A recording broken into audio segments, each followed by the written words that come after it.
Welcome back to Sonic Sunday School, and this week we're going to look at different ways to ascend the scales.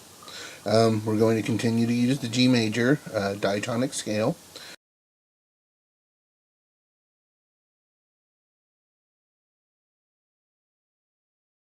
And I'm going to show you the same lick played three different ways, all using the same notes but using different fingerings and different positions on the neck. The first position, the first scale, will run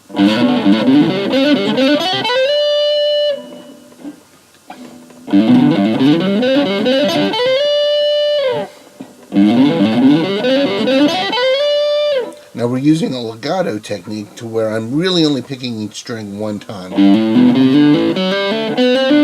You know, so it's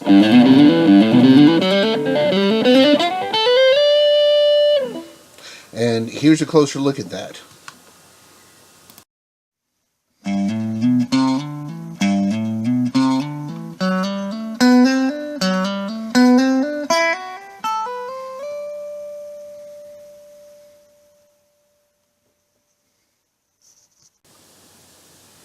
Alright, well, here's a different way to play the same lick.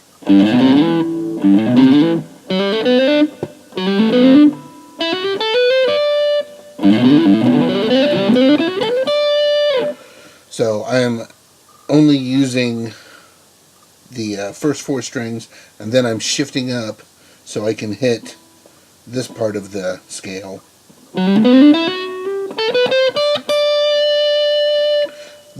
You do things in different ways in case you wanted to land on this note with this finger and play other things. But that's the second way to play it, and here's that a little closer.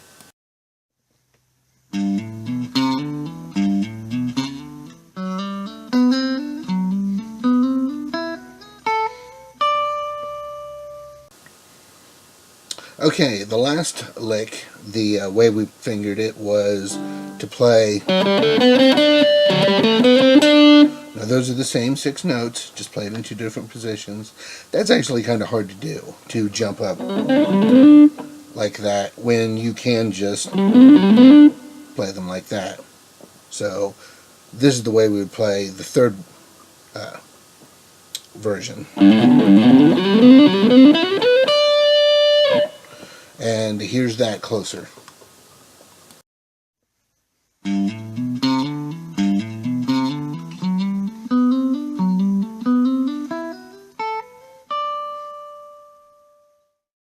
now I wanted to get a close-up of where I'm picking so you can see that I'm literally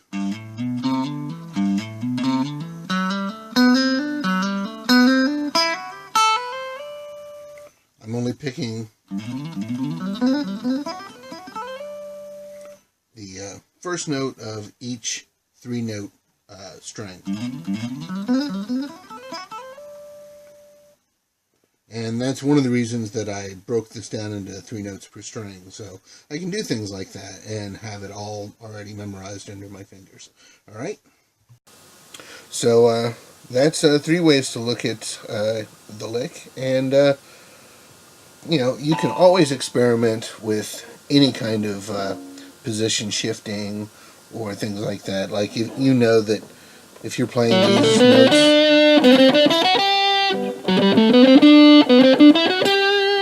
so if you wanted to, you don't have to move from here to here. You know, you've already done that shift earlier on the lick. So it's whatever's comfortable for you. It's playing, experimenting with the different scales, and finding what works best for you. Because it's really your style, your technique. That's what you're developing here. I don't want you to copy someone else. Sure, you can take licks that you like from other people, but incorporate them into what you do.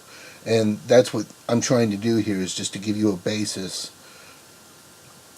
of, like, building blocks, so you can have the knowledge when you hear a lick from somebody else. You know, you already know the scale, so it's not that hard to figure out the fingering of it. And maybe you'll play a lick in a different position than it was originally played. And you won't know that unless you see them live or watch a YouTube video where they're playing live. But that's what helps us create our own style. It's our own take on things, how we hear things with our ears. So I'm going to continue, hopefully in the next few weeks, to show you different ways of using the scale, and I will show you eventually how to use that same position, the whole scale started in a different place, and it'll be your minor scale. Alright? Well, I'll see you next week. Thanks.